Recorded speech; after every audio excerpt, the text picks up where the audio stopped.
Firman Tuhan hari ke-143 2024, Injil Matius pasal 19 ayat 30, perikopnya, orang muda yang kaya akan susah masuk anggota umat Allah karena hartanya. Firman Tuhan hari yang ke-143 tahun 2024 diambil dari Injil Matius pasal 19 ayat 30 dengan perikop orang muda yang kaya. Pada ayat itu pagi hari ini dikatakan begini. Tetapi banyak orang yang terdahulu akan menjadi yang terakhir, dan yang terakhir akan menjadi terdahulu.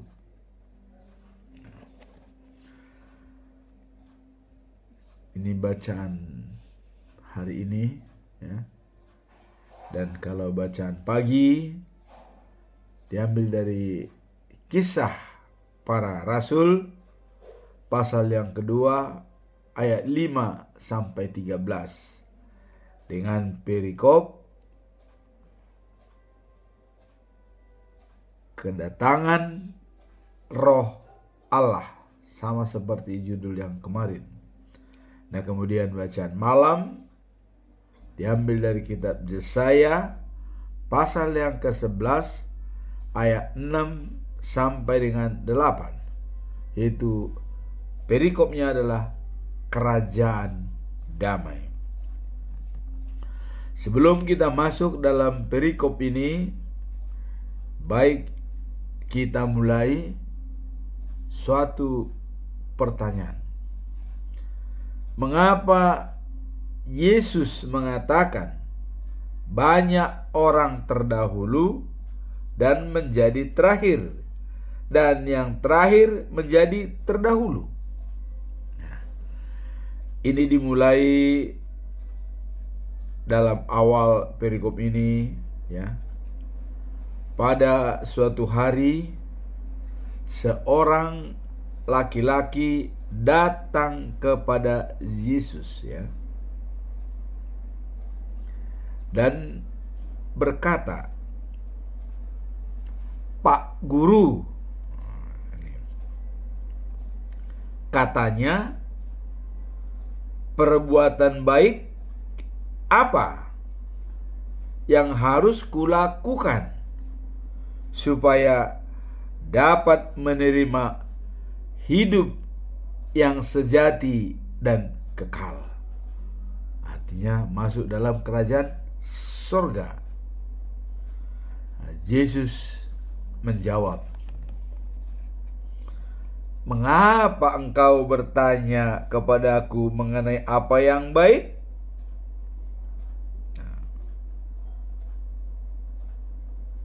Hanya ada satu yang baik. Kalau kamu ingin hidup." Inilah kata Yesus kepada orang kaya tersebut, ya. Nah, kemudian Yesus mengatakan, kalau kamu ingin hidup sejati dan kekal, ya, engkau harus taat kepada perintah-perintah Allah. Hanya itu. Tidak ada yang lain yang diperlukan, ya. Hanya itu. Takut dan taat pada perintah-perintah Allah. Orang kaya menjawab, ya. Perintah mana itu?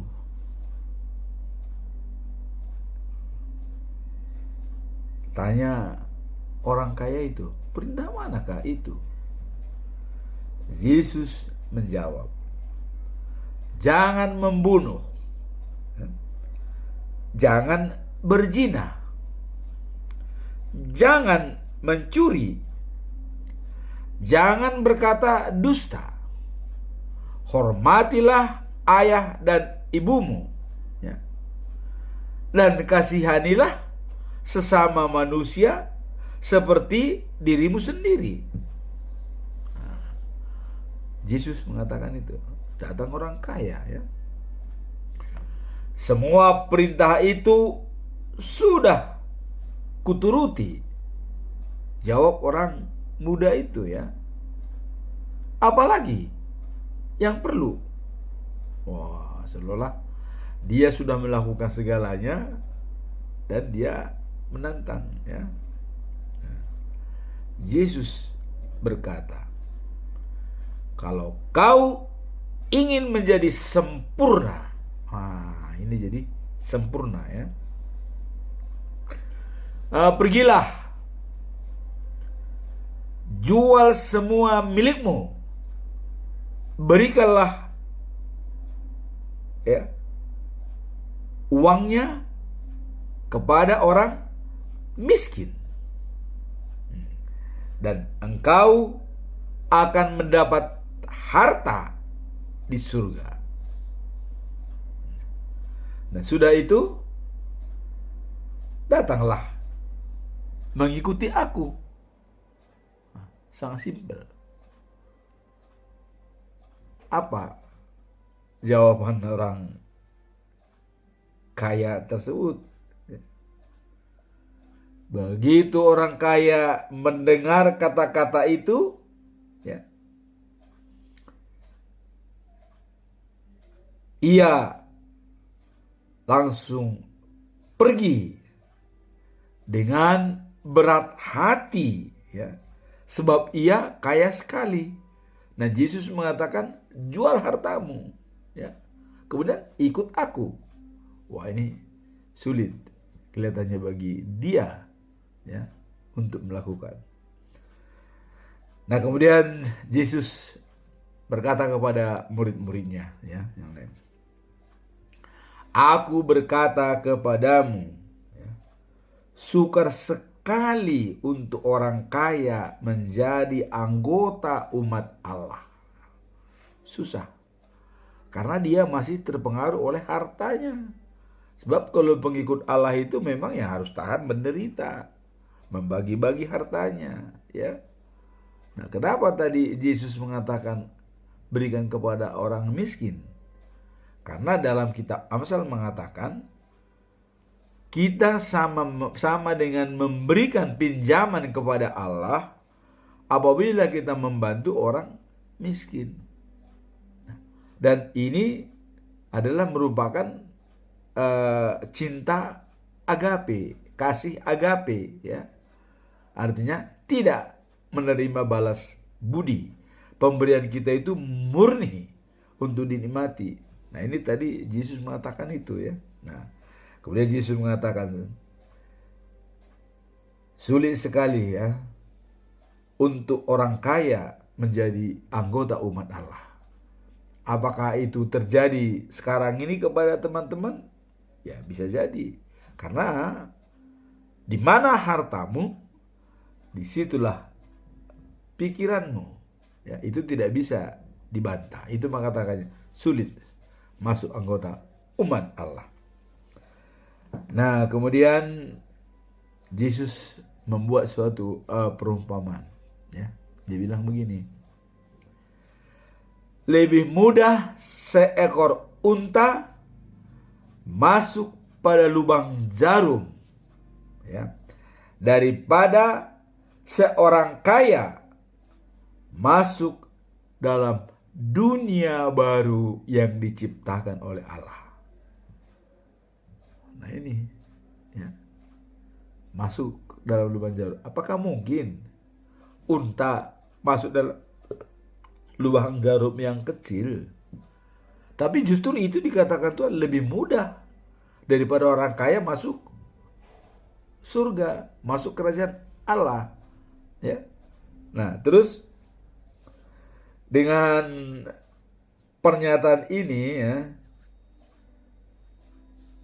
pengikutnya mendengar semuanya ya, dan mereka semua heran ya, dan berpendapat, dan pengikut-pengikut Yesus itu merasa heran dan mereka mengeluarkan pendapat ya.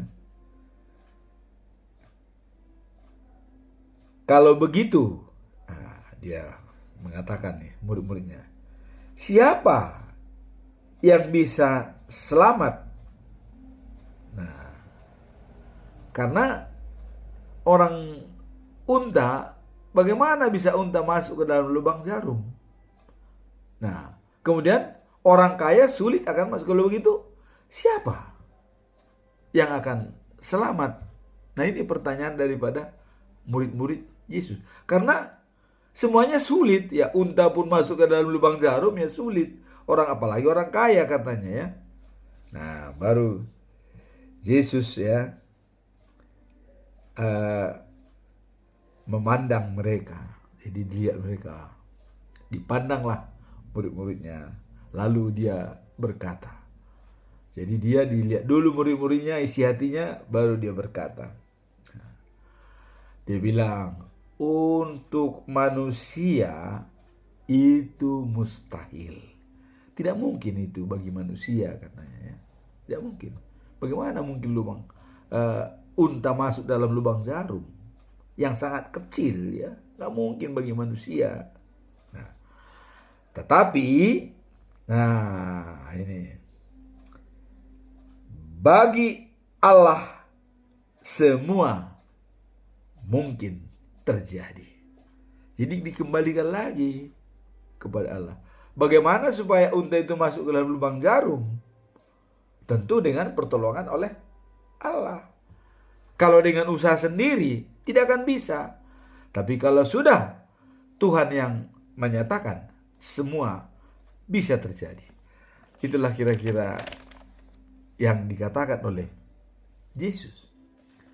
Lalu Petrus ya mencoba membela diri ya, karena dia kan sudah sebagai pengikut Tuhan Yesus yang sudah ya berkorbanlah, artinya dia mengorbankan hartanya, mengorbankan pekerjaannya, meninggalkan bapaknya, suami istrinya, ikut Yesus. Seolah-olah dia sudah berkorban banyak untuk mengikuti. Terus bagaimana nasib kami ini? Kira-kira begitu. Nah, Petrus berkata, dan dia masih ada kebingungan masalahnya. Lihatlah, kami sudah meninggalkan segala-galanya untuk mengikuti Bapa. Dan apa yang akan kami terima? Wah, di sini apa yang akan kami terima? Nah, ini jadi Yesus ini sebelum terangkat di surga ini masih pendalaman kepada murid-muridnya, berikan pendalaman. Terus Yesus berkata, ya, apa kata Yesus? Di dunia yang baru, anak manusia akan duduk di atas tahtanya yang mulia. Jadi anak manusia yang sekarang Anda lihat ini akan duduk di tahtanya, memimpin ya, di tempat yang mulia. Nah, kemudian dikatakan, pada waktu itu kalian pengikut-pengikutku akan duduk di atas 12 tahta. Jadi mereka akan duduk di atas 12 tahta ya. Tahta itu kerajaan. Nah, kemudian dan menghakimi ke-12 suku bangsa Israel. Berarti pengikut-pengikut Tuhan Yesus ikut juga menyaksikan pada waktu saat Tuhan Yesus berada dalam tahtanya di Yerusalem yang baru untuk menghakimi semua orang. Pengikut-pengikut akan ikut bersama dia. Sekarang, siapakah pengikut itu? Apakah yang 12 murid itu? Atau ada lagi di belakang? Nah, ini merupakan suatu tanda tanya, siapa yang ikut. Maka ada jaminan setiap orang, ya, orang yang sudah meninggalkan rumah atau saudara laki-laki atau perempuan, atau ibu bapak dan anak-anak, atau ladang karena aku. Nah ini, jadi Yesus mengatakan, kalau Anda berkorban dan meninggalkan semuanya karena ikut aku, karena percaya kepadaku, orang itu akan menerima kembali 100 kali lipat, dan ia akan menerima hidup yang kekal dan sejati. Bukan main enaknya. Berarti syaratnya hanya ikut aku. Jadi tadi, siapa yang akan ikut menghakimi orang-orang? Nanti yang duduk di tahta kerajaan yang ke-12 itu untuk memimpin 12 suku di dunia ini, karena sumbernya adalah dari situ semua, ya, di dunia ini. Nah, jadi dikatakan bahwa kalian akan duduk di tahta itu karena sudah meninggalkan sanak saudara dan mengikut Yesus. Tapi ini ada nanti yang diikat oleh suatu ayat, ya. Nanti kita dengar dalam ayat yang terakhir sebagai penutup, ya. Nah, kemudian dikatakan oleh Yesus, tetapi banyak orang yang sekarang ini, ya, yang pertama akan menjadi terakhir, dan yang sekarang ini terakhir menjadi yang pertama. Jadi ukuran bagi Tuhan Yesus bukan lamanya pengikut Yesus, bukan. Ada orang udah lama pengikut, tapi bisa saja dia menjadi mundur yang terakhir, atau bahkan tidak masuk sama sekali, ya. Tetapi yang terakhir masuk bisa pertama kali masuk dalam kerajaan surga. Nah ini adalah sangat filosofi. Jadi jangan merasakan bahwa kalau sudah lama, wah udahlah, kak saya sudah ikut. Nah, ini mau diingatkan Yesus kepada pengikut dia. Kalian tuh jangan lengah. Walaupun kalian pertama ikut aku, belum tentu kalian pertama masuk, bisa saja terakhir, kira-kira begitu, ya. Nah, jadi ukuran di sini adalah ikut Yesus. Nah, kemudian dalam Galatia 5 ayat 6, ya, Galatia 6 ayat 9 dikatakan begini, ya. Janganlah jemu-jemu berbuat baik, karena kita akan menuai pada saatnya apa yang kita tuai di Yerusalem, kalau kita tidak lemah. Nah ini, jadi ini tadi yang maksudnya ke sana itu, bahwa kalau kita tidak lemah, artinya jangan sampai kita pertama datang, pertama pengikut Yesus, tapi belakangan antrian, atau bahkan gak dapat antrian. Bahkan yang terakhir mengikut Yesus menjadi pertama masuk.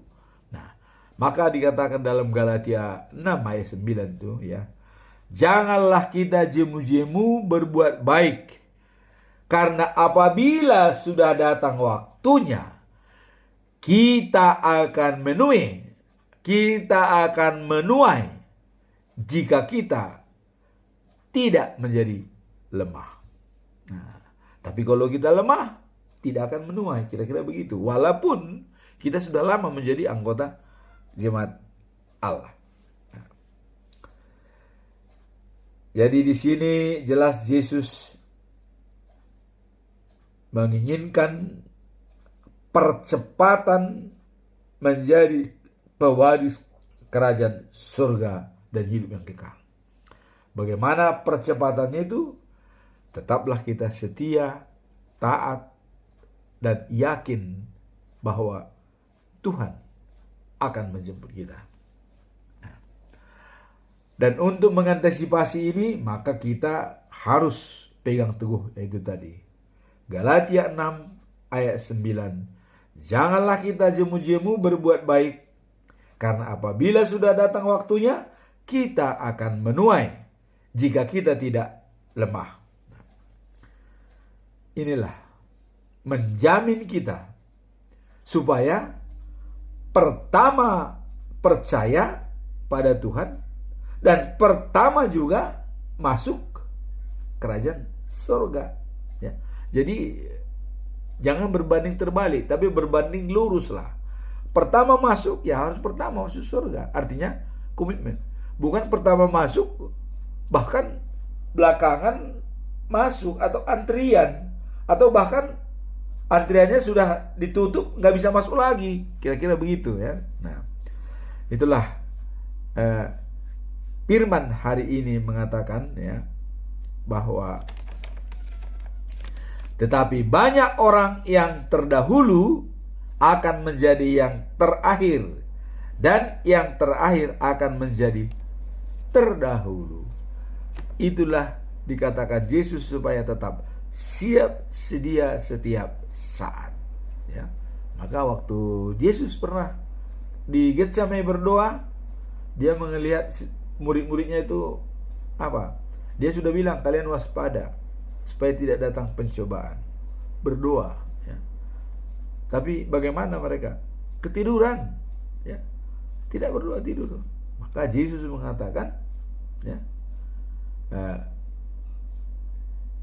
girgir doang otondi gale ia pematang. Roh kita itu selalu berkobar-kobar, tapi fisik kita itu bisa lemah. Maka harus sinkron lah ya. Hati, jiwa, roh ya, dan badan menjadi satu, memuji dan memuliakan Tuhan. Ini yang diinginkan dalam perikop ini dengan keluarnya kata-kata Tuhan Yesus. Bagaimana supaya jangan kalian adalah pertama masuk tapi belakangan pertama terdaftar tapi belakangan masuk. Bahkan yang terakhir terdaftar tapi pertama masuk, didahului ya. Jangan sampai didahului orang. Bagaimana supaya kita mendahului orang? Maka jangan jemu-jemu berbuat kebaikan ya, karena suatu saat kita menuai apabila tidak lemah. Nah, kemudian kita masuk dalam bacaan pagi, yaitu Kisah Para Rasul pasal 2 ayat 5 sampai 13. Kedatangan Roh Kudus. Nah, ini sudah dibawa dalam khotbah Pentakosta pertama dan kedua, di mana semua murid-murid Tuhan Yesus berkumpul di satu tempat ya, untuk menerima kedatangan Roh Kudus. Termasuk 2 orang calon daripada pengganti Judas Iskariot, yaitu Yusuf dan Matias. Nah, kemudian setelah diundi menjadi Matias menjadi murid Tuhan Yesus, melengkapi 12 rasul ya. Nah, kemudian pada waktu kedatangan daripada Roh Kudus ya, dengan angin yang kencang dan lidah-lidah api yang berterbangan sehingga hinggap pada mereka, dan mereka mempunyai keganjilan di dalam masyarakat karena mereka berbahasa roh, bahasa yang tidak diketahui oleh orang ya. Nah, maka orang Yahudi itu kagum dan tercengang. Wah, bagaimana mungkin mereka itu? Mereka itu semua orang Galilea ya. Tapi mengapa bisa berbahasa lain di luar daripada bahasa yang kita selama ini? Kira-kira begitu pendapat orang Yahudi ya. Tapi karena kuasa Roh Allah, mereka bisa berbahasa lain masing-masing, tapi mereka saling mengerti. Dengan kedatangan Roh Kudus, mereka diberikan kekuatan yang sangat prima. Dan inilah merupakan pelatihan terakhir kepada murid-murid Tuhan Yesus ya, selama 40 hari dibimbing, dan hari yang ke-50 turunlah Roh Kudus. Nah, jadi orang Israel, bangsa Yahudi masih antipati ya sebagian. Sebagian sudah memang mengatakan, wah ini benar-benar ya Tuhan kita. Karena apa yang dikatakan semua terbukti. Nah, terus dia mengatakan dia nanti akan datang kembali menghakimi. Oh, itu pun harus pasti terbukti lah. Maka banyak orang yang semakin yakin dan percaya. Tapi ada juga orang yang cuek gitu, masa bodoh ya. Itu adalah karena murid-muridnya Tuhan Yesus itu mabuk anggur, itu minum anggur tuh. Masih ada orang yang semelepen apa gimana tuh ya. Jadi tidak mau tahu ya. Bahkan kematian Tuhan Yesus pun itu beritakan aja, dia bukan bangkit tapi dicuri oleh murid-muridnya gitu. Jadi kalau menurut saya ya, kepada Yahudi yang belum mengenal Tuhan Yesus, bertobatlah ya, karena kalian adalah pilihan Allah, bangsa yang telah dipilih ya. Segeralah bertobat, menerima Tuhan Yesus ya. Nah, jadi orang tadi memang ada kagum yang benar-benar yakin bahwa itu adalah Roh Allah, karena sesuai janji yang diberikan oleh Tuhan Yesus. Nah, dan juga mereka beranggapan dia datang kembali menjemput orang-orang yang percaya ya dan setia padanya di Yerusalem yang baru. Ini jadi di News of Jerusalem. Nah, kemudian kita masuk dalam bacaan malam ya. Yesaya pasal yang ke-11 ayat 6 sampai 8. Wah, ini firman adalah kerajaan damai. Di manakah kerajaan damai itu? Dan apa yang terjadi di dalam kerajaan damai itu? Jadi kemarin kita telah membicarakan, bahas terutama Daud ya. Dari keturunanmu akan datang seorang raja pemimpin dunia ya, raja segala raja, hakim yang adil dan taat kepada Tuhan. Dialah Yesus Kristus, juru selamat dunia. Kalau sudah datang kerajaan damai itu, apa yang terjadi? Coba kita lihat ya. Serigala bermain dengan domba, anak sapi merumput bersama singa dan ditemani oleh anak-anak kecil ya.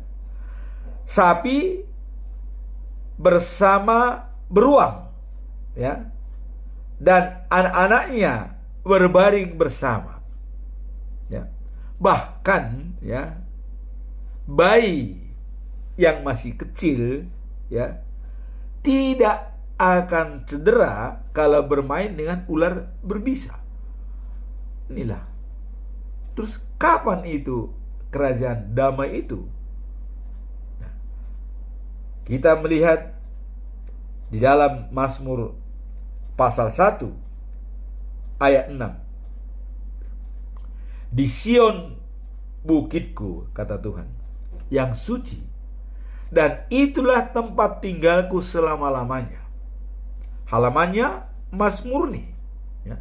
Nah, kalau kita melihat dalam kitab Wahyu, di News of Jerusalem, Yerusalem yang baru, 2.400 km kubik ya, panjang, lebar, dan tinggi. Kemudian tebal temboknya ya, tebal tembok itu 60 meter, terbuat dari mutiara. Nah, kemudian pondasinya terbuat dari batu permata yang 12 jenis ya. Batu permata berlapis itu pondasinya. Coba kita lihat, batu permata disusun 2.400 km panjang lebar. Coba bagaimana? Itulah pondasi Yerusalem yang baru ya. Nah, kemudian di tengah kota mengalir air yang sangat bersih. Dan di pinggir kali itu, di pinggir sungai ya, di air yang mengalir itu ada pohon